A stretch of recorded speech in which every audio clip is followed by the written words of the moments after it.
Hello everyone, आप सभी का अपनी यूट्यूब चैनल निहारिका क्लासेस में स्वागत है।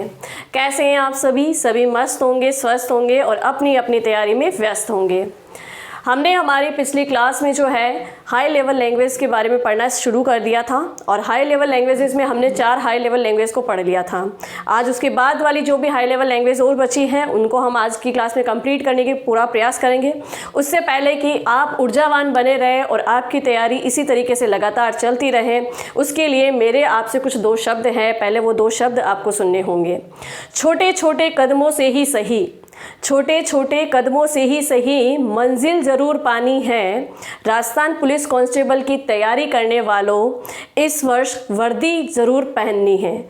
आपको हमेशा अपने आप को मोटिव रखने की ज़रूरत है। जितना आप मोटिव रहेंगे उतना ही आपकी तैयारी अच्छी रहेगी और जितनी तैयारी अच्छी होगी उतना ही आप अपनी मंजिल के करीब होंगे। तो इन शब्दों के साथ में हम आज की हमारी क्लास स्टार्ट करते हैं। तो चलिए स्टार्ट करते हैं हमारी क्लास।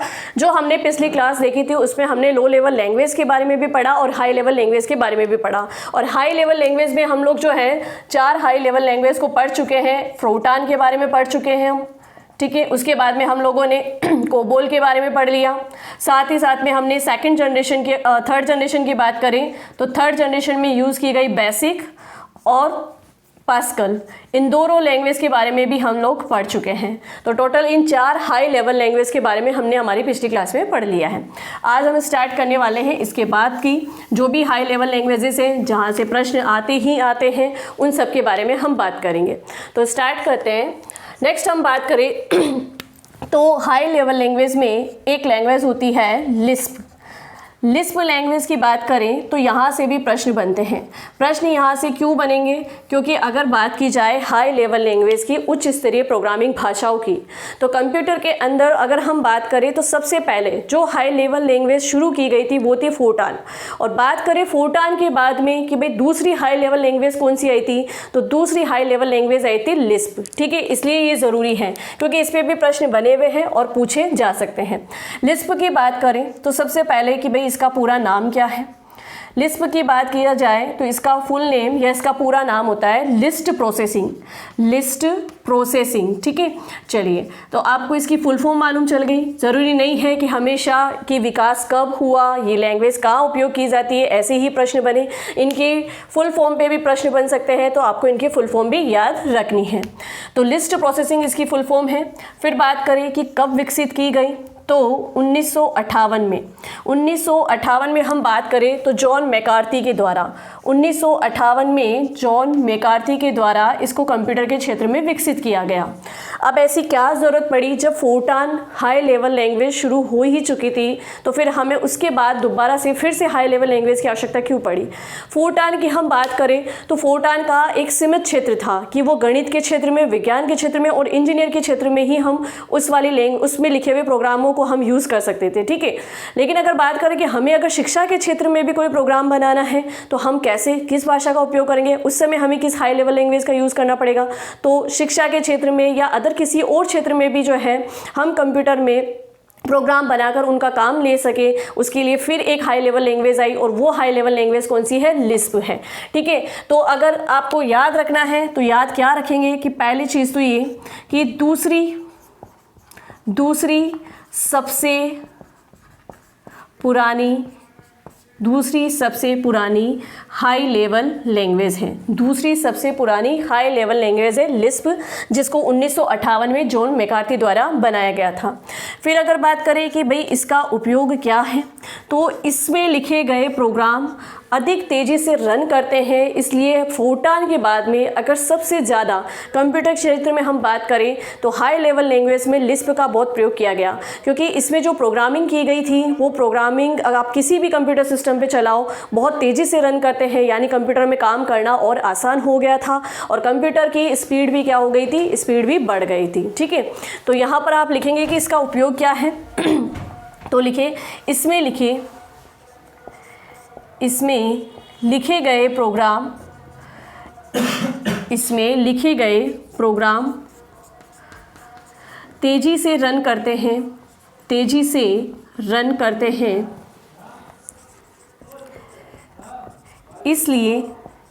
इसलिए इस प्रोग्रामिंग भाषा का इसलिए इस प्रोग्रामिंग भाषा का प्रयोग कंप्यूटर में सर्वाधिक किया गया। ठीक है, और ये तो हमने कि भाई इसमें लिखे प्रोग्राम जल्दी से रन होते हैं, तो हम यहाँ लिख सकते हैं कि सभी क्षेत्र में इस भाषा का प्रयोग किया गया। सभी क्षेत्र से में अगर हम बात करें, शिक्षा का क्षेत्र हो, गणित का क्षेत्र हो, इंजीनियरिंग क्षेत्र हो, अनुसंधान का क्षेत्र हो, इन सब में लिखे गए प्रोग्राम के लिए अगर हम बात करें सामान्य उद्देश्य पर, तो सामान्य उद्देश्य पर जो है इस जॉन मैकार्थी द्वारा बनाई गई इस लिस्प भाषा प्रोग्रामिंग भाषा का प्रयोग किया गया है। ठीक है, तो चलिए कि आपने जो है ये एक और हमने हमारी हाई लेवल लैंग्वेज पढ़ ली है लिस्प। इसमें आपको याद रखना है इसका पूरा नाम, इसका सन, इसका किसने विकसित किया वो, और दूसरी सबसे पुरानी हाई लेवल लैंग्वेज पूछ ली जाए तो दूसरी सबसे पुरानी हाई लेवल लैंग्वेज कौन सी है? लिस्प है। ठीक है, चलिए फिर आगे बात करें तो भाई ये आर्टिफिशियल इंटेलिजेंसी पे भी आधारित है। ये भी आपको याद रखना है कि जैसे 5th जनरेशन के कंप्यूटर आए तो आर्टिफिशियल इंटेलिजेंसी में भी इसका यूज़ होने लगा। तो आप यहाँ लिख सकते हो कि कृत्रिम बुद्धिमत्ता या आर्टिफिशियल इंटेलिजेंसी में भी इसका उपयोग हुआ। ठीक है, तो यहाँ पर जो है लिस्प का कहाँ किस क्षेत्र में प्रयोग हुआ, ये सब कुछ हमने देखा। चलिए बढ़ते हैं हम हमारे नेक्स्ट हाई लेवल लैंग्वेज के पास। तो नेक्स्ट जो हमारी हाई लेवल लैंग्वेज है, नेक्स्ट हाई लेवल लैंग्वेज की बात करें तो नेक्स्ट हाई लेवल लैंग्वेज है प्रोलोग। प्रोलोग की बात करें तो प्रोलोग की फुल फॉर्म आपसे पूछा जाएगा, प्रयोग आपसे पूछा जाएगा, किस सन में विकसित की गई और किसके द्वारा विकसित की गई, ऐसे प्रश्न जो है प्रोग्रामिंग भाषा पे बनते हैं। नेक्स्ट हम बात कर रहे हैं प्रोलोग। प्रोलोग की बात करें तो प्रोलोग की फुल फॉर्म होती है प्रोग्रामिंग लॉजिक। प्रोलोग की बात करें तो इसकी फुल फॉर्म होती है प्रोग्रामिंग लॉजिक। और इसको विकसित कब किया गया? तो इसको विकसित किया गया है 1972 में एलन कॉलम रोथर वे ब्रॉन्ज रॉबर्ट कोवांटी द्वारा इसको विकसित किया गया है। सबसे पहले कि इसे विकसित कब किया गया? तो इसे विकसित किया गया 1972 में एलन कॉलम रोथर वे रॉबर्ट कोवांडी द्वारा इसको विकसित किया गया है। फिर कि भाई इसकी फुल फॉर्म क्या है? तो इसकी फुल फॉर्म होती है प्रोग्राम लॉजिक या प्रोग्रामिंग लॉजिक। ठीक है, इसकी फुल फॉर्म होती है प्रोग्रामिंग इन लॉजिक। अब इसका उपयोग कहाँ हुआ? भाई लिस्प के बाद में अगर ये high level language I computer के क्षेत्र में तो इसका उपयोग कहाँ किया गया? तो हम साधारण सी बात कह सकते हैं कि भाई इसका उपयोग भी जो है 5वीं पीढ़ी के जो कंप्यूटर थे उनमें किया गया था। यानी 5वीं पीढ़ी के कंप्यूटर की हम बात करें तो 5वीं पीढ़ी के कंप्यूटर में आर्टिफिशियल इंटेलिजेंसी का उपयोग शुरू हो गया था। तो बेसिकली अगर हम बात करें तो कृत्रिम बुद्धिमत्ता के क्षेत्र में ही इस हाई लेवल लैंग्वेज का उपयोग किया गया है। तो यहाँ लिख सकते हैं हम 5th जनरेशन वाले कंप्यूटर के लिए कृत्रिम बुद्धिमत्ता यानी आर्टिफिशियल इंटेलिजेंसी में इसका उपयोग किया गया। चलिए, तो यहाँ पर जो है हमने प्रोग्रामिंग लैंग्वेज प्रोलोग के बारे में भी देख लिया है कि प्रोलोग क्या है, कब विकसित हुई है, किसके द्वारा विकसित की गई है और इसका प्रयोग कहाँ हुआ है। ठीक है, किस क्षेत्र में इसका प्रयोग किया गया है। नेक्स्ट हम हाई लेवल लैंग्वेज की बात करें तो नेक्स्ट हाई लेवल लैंग्वेज आती है एल्गोल। एल्गोल की बात करें तो पहले तो एक चीज़ की एल्गोल प्रोग्रामिंग भाषा की बात करें तो ये प्रोलोग से पहले ही बन गई थी, लेकिन मैंने आपको प्रोलोग पहले इसलिए समझाई है क्योंकि इसके जस्ट पहले जो हमने लिस्प भाषा पढ़ी है उसका उपयोग भी जो है 5th जनरेशन के कंप्यूटर यानी कि कृत्रिम बुद्धिमत्ता के क्षेत्र में किया गया था और प्रोलोग का भी जो है उपयोग कृत्रिम बुद्धिमत्ता के क्षेत्र में ही किया गया था। तो ये दोनों कन्फ्यूज़ करती है, इसलिए मैंने इन दोनों को आपको साथ में पढ़ाने का प्रयास किया है। अगर हम बात करें एल्गोल की तो एल्गोल को जो है सबसे पहले कि इसकी फुल फॉर्म क्या है? तो इसकी फुल फॉर्म होती है अलॉगरिथमिक लैंग्वेज लैंग्वेज। ठीक है, अब इसके विकास की हम बात करें तो इसके विकास के सन पे ये अलगोल जो भाषा है ये दो प्रकार की है। एक होती है अलगोल 58 और एक होती है अलगोल 60। अगर हम बात करें तो सबसे पहले जो इसका विकास शुरू हुआ था सन 1958 में, और 1958 में जिस अलगोल भाषा का विकास किया गया था वो तो कहलाई थी अलगोल 58। वो अलगोल 58 के रूप में विकसित की गई थी। उसके 2 साल बाद हम बात करें तो 1960 के दशक में जो अलगोल प्रोग्रामिंग लैंग्वेज भाषा बनी थी वो कहलाई अलगोल 60। ठीक है, तो आपको ये दोनों रूप याद रखने हैं, दोनों के सन याद रखने हैं। अब बात करते हैं कि इसका उपयोग किस क्षेत्र में हुआ है। तो अलगोल भाषा की बात की जाए तो इसका जो उपयोग है वो गणितीय क्षेत्र में वे इंजीनियरिंग के क्षेत्र में इस हाई लेवल लैंग्वेज का उपयोग किया गया। अब आप देखिएगा, हम बात कर रहे हैं पहली हाई लेवल लैंग्वेज, तो पहली हाई लेवल लैंग्वेज हमारी कौन सी थी? फोरट्रान थी। फोरट्रान का उपयोग भी कहाँ किया गया था? गणितीय और इंजीनियरिंग क्षेत्र में किया गया था। फोरट्रान के बाद में अगर उसकी समरूप कोई भाषा और बन के आई तो वो कौन सी थी? अलगोल, जिसका उपयोग भी कहाँ किया गया है? गणितीय व इंजीनियरिंग के क्षेत्र में किया गया है। ठीक है, चलिए बढ़ते हैं हमारी नेक्स्ट हाई लेवल लैंग्वेज के पास। तो हमारी नेक्स्ट हाई लेवल लैंग्वेज है सी लैंग्वेज। अब सी लैंग्वेज में आपको जो है 3 सी लैंग्वेज के बारे में बहुत अच्छे से याद रखना है, क्योंकि सी लैंग्वेज से जब शुरू हुई है, या हम कहते हैं कि कंप्यूटर के क्षेत्र में अगर ऐसी उच्च स्तरीय भाषाएं जिससे कंप्यूटर में प्रोग्रामिंग करना और भी ज़्यादा आसान हो गया, फिर चाहे वो मतलब हम बात करें शिक्षा के क्षेत्र में हो, फिर चाहे हम बात करें अनुसंधान के क्षेत्र में हो, या हम बात करें कि छोटे बच्चे भी जो है किस प्रोग्रामिंग भाषा में जो है कंप्यूटर पर बैठ के काम कर सकते हैं, तो इन सब आधुनिक विचारों के साथ में अगर हम बात की जाए तो हाई लेवल लैंग्वेज में जो एक नया ही रूप आया वो आया था सी लैंग्वेज का। किसका आया था भाई? सी लैंग्वेज का। अब सी लैंग्वेज में आपको अगर हम बात करें तो सी लैंग्वेज में आपको 3 याद करनी है। सबसे पहले बात करते हैं मेन सी लैंग्वेज की। मेन सी लैंग्वेज की बात करें तो मेन सी लैंग्वेज जो है वो कब से विकसित हुई? तो मेन सी लैंग्वेज जो है वो 1972 में डेनिस रिची द्वारा विकसित की गई थी।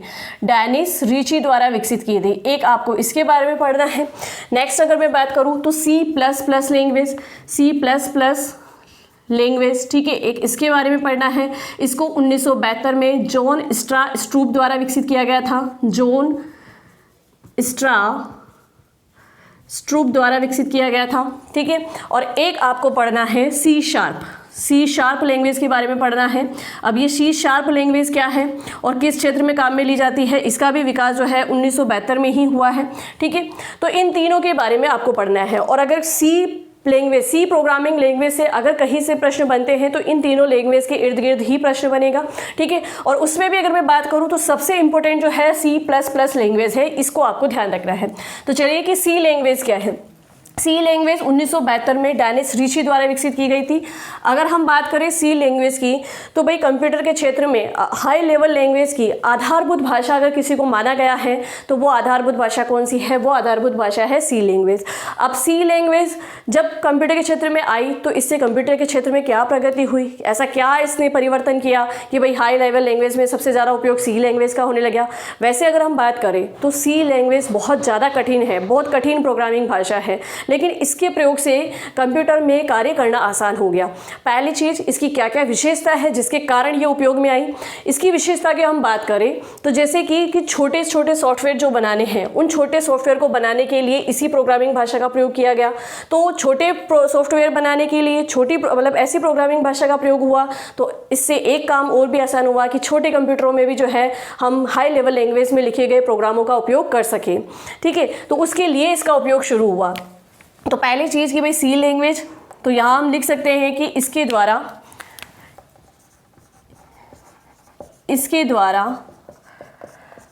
छोटे छोटे सॉफ्टवेयर बनाए जाने लगे जिनका प्रयोग छोटे कंप्यूटर पे यानी हम बात कर सकते हैं मिनी कंप्यूटर, माइक्रो कंप्यूटर की। ठीक है, छोटे कंप्यूटर पर भी आसान हो गया, छोटे कंप्यूटर पर भी कार्य करने हेतु किया गया। तो सी लैंग्वेज के कारण हम जो है मिनी कंप्यूटर पे भी जो है प्रोग्रामिंग भाषाओं में लिखे गए सॉफ्टवेयर का उपयोग कर सके, इसलिए इसका उपयोग किया गया। और वैसे बात की जाए तो सभी हाई लेवल लैंग्वेज, जितनी भी हाई लेवल लैंग्वेज है, हाई लेवल लैंग्वेज की यह एक आधारभूत भाषा है। हाई लेवल लैंग्वेज की यह एक आधारभूत भाषा है। तो यहाँ से प्रश्न बन सकता है कि सभी हाई लेवल लैंग्वेज की आधारभूत भाषा कौन सी है, तो सभी हाई लेवल लैंग्वेज की आधारभूत भाषा है सी लैंग्वेज। इससे पहले जो हमारी क्लास थी उस क्लास में भी मैंने जब आपको बेसिक हाई लेवल लैंग्वेज के बारे में पढ़ाया था तो वहाँ पर भी मैंने आपको एक लाइन नोट कराई कि अगर प्रश्न इस तरीके से आए कि सभी उच्च स्तरीय भाषाओं यानी सभी हाई लेवल लैंग्वेज के लिए नींव का पत्थर कौन सी भाषा है, तो नींव के पत्थर का सवाल आ जाए तो बेसिक हाई लेवल लैंग्वेज जो है सभी हाई लेवल लैंग्वेज का नींव का पत्थर है, क्योंकि बेसिक के फुल फॉर्म ही यही है कि beginners all purpose instruction code, यानी कि नवसीखियों के लिए, कि छोटे से छोटा बच्चा भी जो है उस प्रोग्रामिंग लैंग्वेज से कंप्यूटर पर कार्य कर सकता है। तो नवसीखियों के लिए वो भाषा है, इसीलिए बाकी सारी हाई लेवल लैंग्वेज के लिए वो नींव का पत्थर साबित हुई।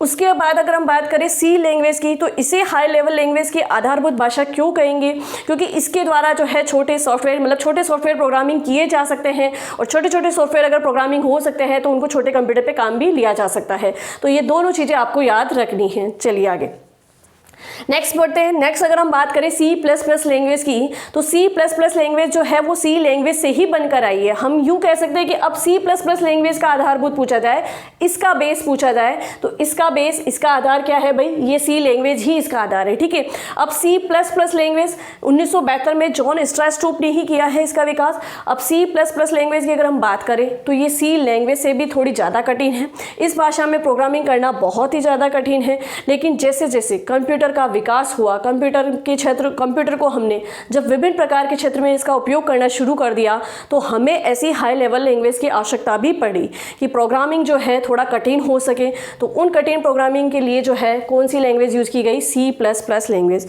जैसे मैं बात करूं कि अगर कोई ऐसी जैसे वेब डिज़ाइनिंग वाली बात कर ले या कंप्यूटर एडेड डिज़ाइनिंग के क्षेत्र में हम बात कर लें, तो इस क्षेत्र में स्पेशल उन्हीं लोगों को मतलब हम काम करने के लिए बोल सकते हैं जो इस क्षेत्र में कार्य करने के लिए एक्सपर्ट हो, है ना। तो उनके एक्सपर्टेशन का कि भाई वो कैसे इसमें काम कर सके और वो लैंग्वेज सिर्फ उन्हीं को आए। ऐसे तो अगर हर कोई कंप्यूटर की प्रोग्रामिंग लैंग्वेज सीख लेगा तो इसका विशेष रूप से किसी क्षेत्र में हम प्रयोग नहीं कर पाएंगे। तो इन सारी चीज़ों को देखते हुए सी प्लस प्लस लैंग्वेज का उपयोग शुरू हुआ, और इसका उपयोग शुरू हुआ था 1972 में। किसने स्टार्ट किया है भाई, जॉन स्ट्रास्टरूप ने। तो हम लिख सकते हैं यहाँ पर कि सबसे कठिन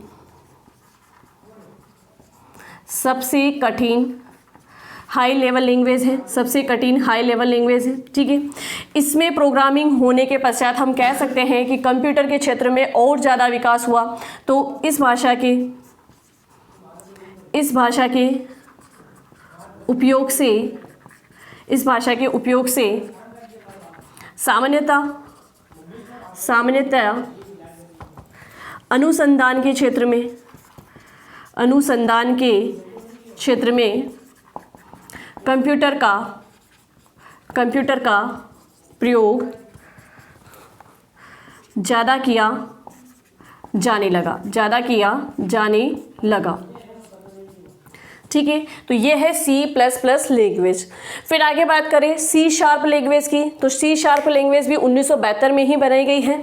अब सी शार्प लैंग्वेज जो है इसके लिए भी बेसिकली आपको यही याद रखना है कि भाई गणित के क्षेत्र में, इंजीनियर के क्षेत्र में और विज्ञान के क्षेत्र में सी लैंग्वेज में से किस लैंग्वेज का उपयोग किया गया, तो सी शार्प लैंग्वेज का उपयोग किया गया। ठीक है, और यहाँ पर भी आप एक चीज़ लिख सकते हो, यहाँ पर भी ये लिख सकते हो कि छोटे सॉफ्टवेयर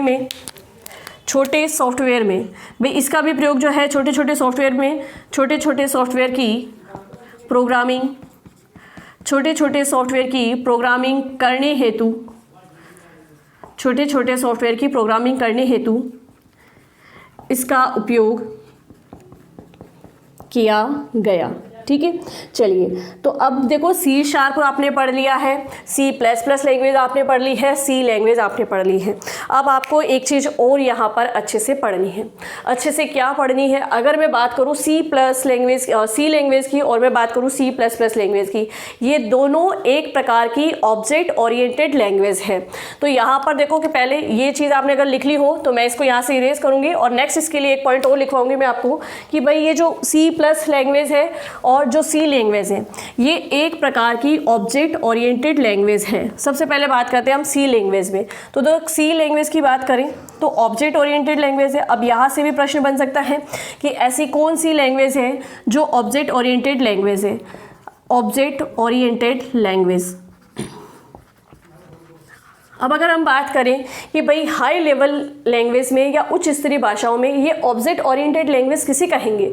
भाई ऑब्जेक्ट ओरिएंटेड लैंग्वेज का मतलब है कि जब इस भाषा से अगर कोई प्रोग्राम बनाया गया होगा तो उसका बेसिकली कोई स्ट्रक्चर्ड होगा। स्ट्रक्चर का मतलब कि भाई पहले जैसे अगर हम बात करें थोड़ा हाई लेवल पे हो जाएगा, बट आपको समझाने के तौर पे मैं आपको थोड़ा बेसिकली समझा देती हूँ कि जैसे कि हम बात करें कि एक क्रम से आप किसी चीज़ को बनाना शुरू करते हो, तो ऐसे ही ये जो है ऑब्जेक्ट ओरिएंटेड लैंग्वेज का मतलब है कि कंप्यूटर में एक ऐसा मॉडल है, उस मॉडल के अनुसार इस भाषा को जो है प्रोग्राम किया गया है। कैसे किया गया है कि पहले जैसे इस भाषा में अगर कोई चीज़ लिखी जाएगी तो वो इसका बेसिक कहलाएगी, फिर वही चीज़ जो है सेंटेंस कहलाएगी, सेंटेंस से फिर पैराग्राफ में कन्वर्ट होगा। तो मतलब एक बेसिक स्ट्रक्चर के अकॉर्डिंग इस भाषा को प्रोग्राम किया गया है। तो इसीलिए इसको कहा जाता है कि भाई ये ऑब्जेक्ट ओरिएंटेड लैंग्वेज है। मतलब जब भी इस लैंग्वेज का उपयोग करके अगर कंप्यूटर में कोई भी प्रोग्रामिंग की जाएगी तो वहाँ पर जो है एक प्रकार के मॉडल के अनुरूप इसका यूज़ किया जाएगा और उस मॉडल में जिस तरीके के स्टेप हैं वो सारे स्टेप जो है कंप्लीट किए जाएंगे, यानी स्टेप बाय स्टेज इसलिए प्रोग्रामिंग की जाएगी। इसलिए इसको कहा जाता है कि ऑब्जेक्ट ओरिएंटेड लैंग्वेज है, यानी एक मॉडल पर आधारित है। ये लैंग्वेज एक मॉडल पर आधारित है, इसीलिए इसको ऑब्जेक्ट ओरिएंटेड लैंग्वेज कहते हैं। चलिए फिर अगर बात करें C++ लैंग्वेज की, तो ये भी एक प्रकार की ऑब्जेक्ट ओरिएंटेड लैंग्वेज है, ये आपको याद रखना है। और दूसरी बात करें सबसे पहले ये ऑब्जेक्ट ओरिएंटेड लैंग्वेज है।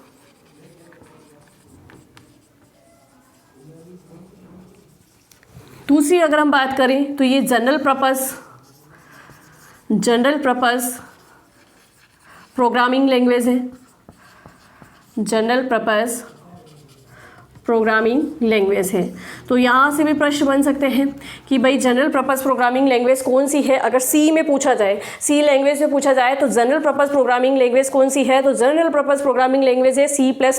ठीक है, ये भी एक ऑब्जेक्ट ओरिएंटेड लैंग्वेज है, यानी कंप्यूटर में एक विशेष प्रकार के मॉडल पर इसको स्ट्रक्चर किया गया होगा, तो ये एक ऑब्जेक्ट ओरिएंटेड लैंग्वेज है और ये भी एक ऑब्जेक्ट ओरिएंटेड लैंग्वेज है। चलिए, तो यहाँ पर जो है हमने 3 हाई लेवल लैंग्वेज और देख ली, सी लैंग्वेज, C++ लैंग्वेज और C#। ठीक है, चलिए अब बढ़ते हैं हम आगे नेक्स्ट हाई लेवल लैंग्वेज की ओर। तो नेक्स्ट हाई लेवल लैंग्वेज की ओर चलते हैं और नेक्स्ट हाई लेवल लैंग्वेज है आपकी जावा। और जावा के बारे में सभी जानते हैं, क्योंकि जब अपन ने कंप्यूटर का परिचय वाला टॉपिक पढ़ा तो वहाँ पर जो है 5 पीढ़ियों में कौन सी हाई लेवल लैंग्वेज यूज़ की गई है उन सब के बारे में हमने चर्चा की है। तो नेक्स्ट जो हाई लेवल लैंग्वेज आ रही है वो है जावा। जावा की यदि बात करें तो पहली चीज़ कि ये कहाँ से विकसित हुई, किसको आधार बनाकर इसको विकसित किया गया है। तो अगर हम बात करें जावा के बारे में तो जावा जो लैंग्वेज है ये C++ लैंग्वेज को ही आधार बनाकर इसको विकसित किया गया है। यानी हम कह सकते हैं कि जावा लैंग्वेज कहाँ से निकल के आई, किस भाषा का आधार इसको बनाकर, मतलब किस भाषा को आधार मानकर इस भाषा का विकास किया गया। तो 1995 में यानी 1995 में अगर हम बात करें तो माइक्रोसॉफ्ट कंपनी के जेम्स गोसलिंग द्वारा जावा लैंग्वेज बनाई गई है। और मैं आपको एक चीज़ कहूँगी कि आप इस पे 3 स्टार बना लीजिए, क्योंकि ये बहुत ज़्यादा इंपॉर्टेंट है, इससे अक्सर प्रश्न आए हैं, तो आप इस पे 3 स्टार बना लीजिए। बहुत इंपॉर्टेंट है। क्यों इंपॉर्टेंट है, जब आप इसके अभी उपयोग देखोगे तो आपको पता चलेगा कि वास्तव में ये इंपॉर्टेंट क्यों है। जावा की 1995 में माइक्रोसॉफ्ट कंपनी के जेम्स गोसलिंग द्वारा इसको विकसित किया गया है। पूछा जा सकता है कि जावा लैंग्वेज का आधार कौन सी भाषा है, तो C++ लैंग्वेज इसकी आधार भाषा है। C++ लैंग्वेज इसकी आधार भाषा है। फिर अगर हम बात करें तो भाई इसका उपयोग कहाँ किया गया, इंटरनेट पे जितनी भी प्रोग्रामिंग भाषाएं हैं उन सभी प्रोग्रामिंग भाषाओं में सर्वाधिक प्रचलित समझ लो, या सबसे पहले उपयोग में ली गई समझ लो, या अगर हम बात करें कि आज भी अगर हम बात करें इंटरनेट का हम यूज़ करते ही हैं, तो इंटरनेट में भी अभी भी जो प्रोग्रामिंग भाषा सबसे ज़्यादा प्रचलन में है वो कौन सी है? जावा है। ठीक है, तो इंटरनेट के क्षेत्र में क्रांति जो आई वो इसी जावा लैंग्वेज की प्रोग्रामिंग मतलब इसी प्रोग्रामिंग भाषा के कारण आई, इसलिए बहुत इंपॉर्टेंट है और यही से प्रश्न बनते हैं कि इंटरनेट में उपयोग की गई सबसे पहली प्रोग्रामिंग भाषा कौन सी है, या सबसे पुरानी प्रोग्रामिंग भाषा कौन सी है, या सबसे प्रचलित भाषा कौन सी है। ठीक है, तो यहाँ आप लिख सकते हो कि इंटरनेट के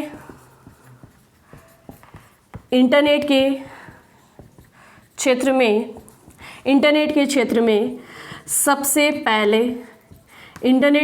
में सबसे पहले तथा सबसे अधिक प्रचलित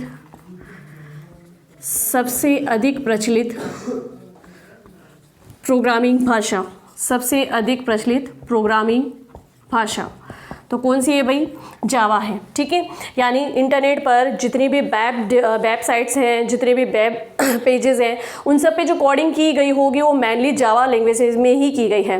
पर अगर हम यहाँ पर आज बात करें तो हम जो है सारी वेबसाइट जो है www वेब ब्राउज़र के माध्यम से ही इंटरनेट पे सर्च करते हैं। तो जहाँ पर www की बात आ जाए तो फिर हम कह सकते हैं कि वहाँ वेब पेज पर जिस भाषा से कोडिंग की गई है वो भाषा अलग है, वो भाषा है HTML। तो उसके बारे में हम बाद में बात करेंगे। फिलहाल आपको ये याद रखना है कि इंटरनेट के क्षेत्र में सबसे पहले तथा सबसे अधिक प्रचलित प्रोग्रामिंग भाषा कौन सी है? जावा है। फिर एक उपयोग इसका और है कि विद्यार्थियों को कोई भी प्रोग्रामिंग सिखाने में भी जावा लैंग्वेज का उपयोग किया जाता है। तो लिख सकते हो आप यहाँ पे कि विद्यार्थियों को प्रोग्रामिंग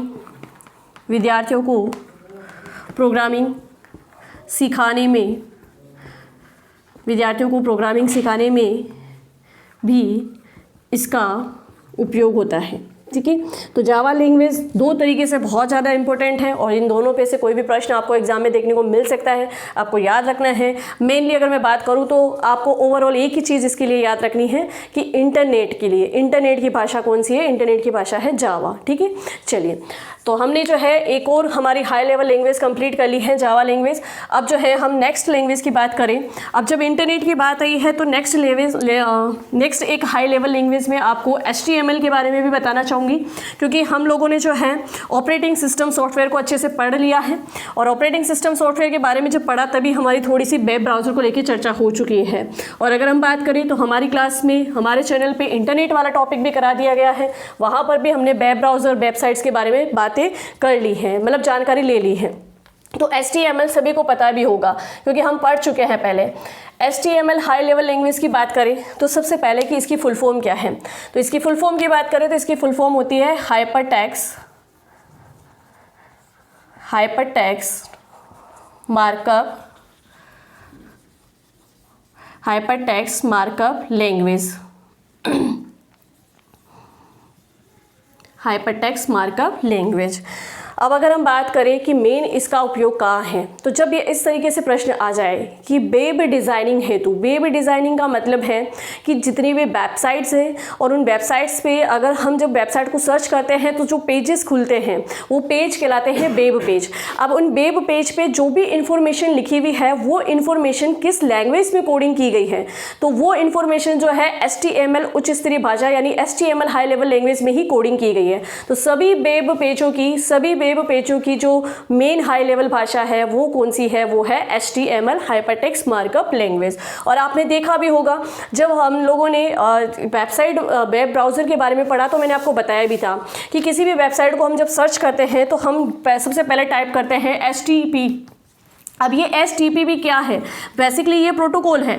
अब ये प्रोटोकॉल है, प्रोटोकॉल किसके लिए काम कर रहा है? ये एक ऐसा प्रोटोकॉल है जो उन सभी वेब पेजों को खोलने का काम करेगा। अब कैसे वेब पेज? वो वाले वेब पेज जिनकी कोडिंग जो है HTML हाई लेवल लैंग्वेज में की गई होगी, यानी जिन वेब पेजों पर कोई भी सूचना HTML लैंग्वेज में लिखी गई है उन वेब पेजों को खोलने के लिए हम जिस प्रोटोकॉल का उपयोग करते हैं वो कौन सा है? HTTP protocol. और HTTP प्रोटोकॉल की फुल फॉर्म होती है हाइपरटेक्स्ट टेक्स्ट ट्रांसफ़र प्रोटोकॉल। ठीक है, तो आपको ये दोनों चीज़ें कनेक्ट करते हुए पढ़नी है, HTTP प्रोटोकॉल क्या है और हाइपर टेक्स्ट मार्कअप लैंग्वेज क्या है। तो बेसिकली आप इसके लिए लिखेंगे कि भाई इसका यूज़ कहाँ होता है। तो हाइपर टेक्स्ट मार्कअप लैंग्वेज का यूज़ जो है इंटरनेट पर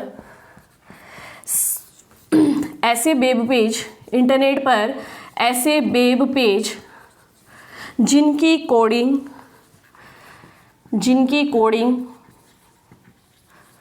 HTML लैंग्वेज में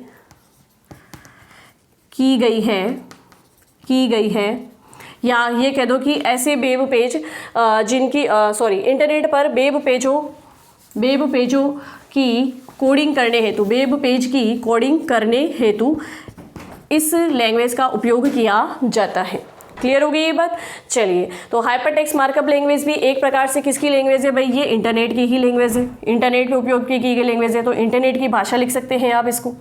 चलिए, तो यहाँ पर देखो कि हम लोगों ने जो है मेन जो सबसे ज़्यादा इंपॉर्टेंट हाई लेवल लैंग्वेज थी उन सब के बारे में हमने चर्चा करी, विस्तार से हमने सबके बारे में पढ़ा कि भाई सबसे पहले बनाई गई हाई लेवल लैंग्वेज फोर्टान है, उसके बाद में दूसरी हाई लेवल लैंग्वेज जो है लिस्प है, फिर उसके बाद में हमने पढ़ा कि प्रोलोग क्या है, एल्गोल क्या है, C# लैंग्वेज के बारे में हमने पढ़ा, बेसिक पास्कल के बारे में हमने पढ़ा, नेक्स्ट हमने हाइपरटेक्स्ट लैंग्वेज के बारे में पढ़ा। इसके अलावा भी अगर हम बात करें तो कुछ और भी हाई लेवल लैंग्वेज है जिसके सिर्फ हम यहाँ पर नाम लिखेंगे, क्योंकि उनसे कोई क्वेश्चंस बनता तो नहीं है, लेकिन नाम हमें इसलिए याद होने चाहिए कि अगर क्वेश्चन इस तरीके से आ जाए कि निम्न में से उच्च स्तरीय भाषा कौन सी है या कौन सी नहीं है, तो आप पहचान सको। तो जैसे एक बात करते हैं, एक हाई लेवल लैंग्वेज होती है स्नोबॉल होती है स्ट्रिंग ओरिएंटेड बेसिक लैंग्वेज है ना, स्ट्रिंग ओरिएंटेड सिम्बलिंग लैंग्वेज स्नोबॉल एक ये हाई लेवल लैंग्वेज है। एक एडा हाई लेवल लैंग्वेज है। एक अगर हम बात करें RPG रिपोर्ट प्रोग्राम जनरेटर, ये भी एक हाई लेवल लैंग्वेज है। HTML तो जो अपन ने अभी लिखी ली है। एक बात करें स्क्वेल भी हाई लेवल लैंग्वेज है, और आगे बात करें तो ओरेकल, ये भी एक हाई लेवल लैंग्वेज है। ठीक है, तो यहाँ पर जो है हम लोगों ने जो मेन हमारी हाई लेवल लैंग्वेज थी उनको हमने थोड़ा डिटेल से देखा, और जहाँ से कोई प्रश्न नहीं बनता है मतलब लिटरली उनका नाम आपको मालूम होना चाहिए, तो वो सारी चीज़ें हमने यहाँ पे देख ली है। तो इस तरीके से आज की हमारी क्लास में हमने हाई लेवल लैंग्वेजेस को कंप्लीट कर लिया है। और अगर अब मैं बात करूँ कि हमने कहाँ से पढ़ना शुरू किया और कहाँ पर हमने अभी ख़त्म किया है और अब आगे क्या पढ़ने वाले हैं, तो वो देखिए कि भाई हम पढ़ रहे थे सिस्टम सॉफ्टवेयर। हमने सिस्टम सॉफ्टवेयर शुरू किया और सिस्टम सॉफ्टवेयर के अंदर हमें जो है 5 प्रोग्राम को पढ़ना था। सिस्टम सॉफ्टवेयर की बात की जाए तो सिस्टम सॉफ्टवेयर में 5 प्रोग्रामों को रखा गया था। ऑपरेटिंग सिस्टम सॉफ्टवेयर जिसको हम पढ़ चुके हैं, उसके बाद में प्रोग्रामिंग लैंग्वेजेस की बात करें तो प्रोग्रामिंग लैंग्वेजेस भी हम जो है कंप्लीट पढ़ चुके हैं। ठीक है, उसके बाद में हमने बात की थी लैंग्वेज ट्रांसलेटर की, तो लैंग्वेज ट्रांसलेटर भी हमने पढ़ चुके हैं कि भाई लैंग्वेज ट्रांसलेट 3 प्रकार के होते हैं, असेंबलर, इंटरप्रेटर और कंपाइलर। तो लैंग्वेज ट्रांसलेटर के बारे में भी हम पढ़ चुके हैं। अब नेक्स्ट अगर हम बात करें तो नेक्स्ट प्रोग्राम इसमें आता है डिवाइस ड्राइव। कौन सा प्रोग्राम आता है भाई? Device drive. उसके बारे में हमें पढ़ना है।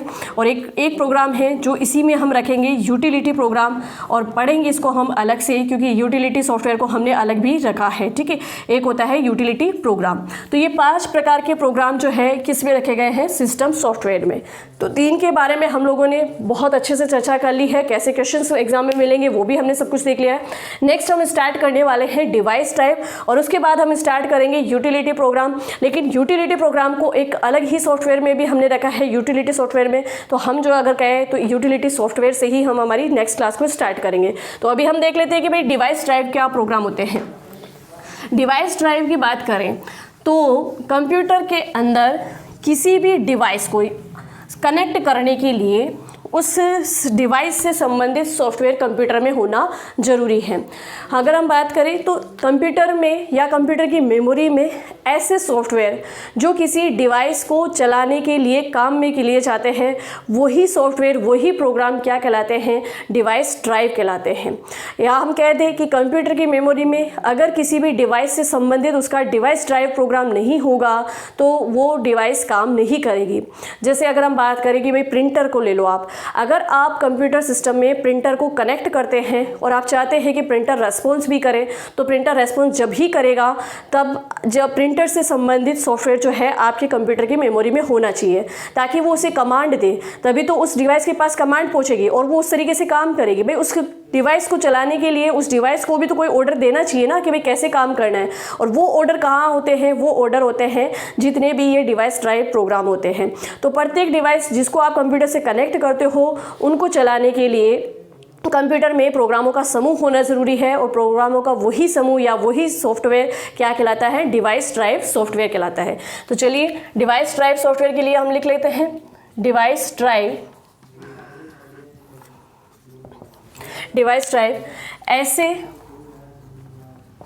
ऐसे कंप्यूटर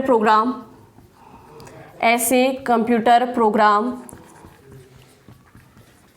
जो कंप्यूटर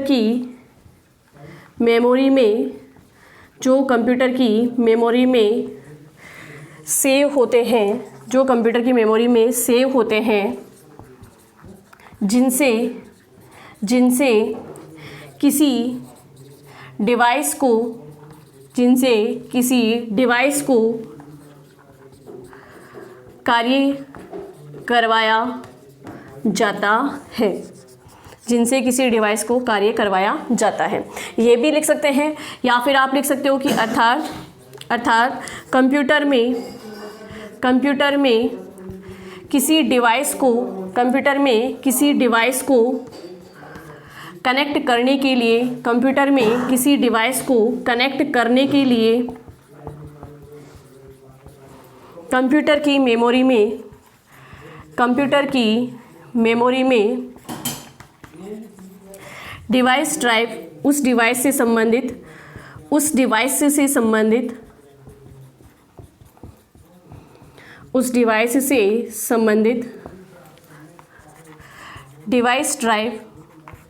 डिवाइस ड्राइव सॉफ्टवेयर होना ज़रूरी है।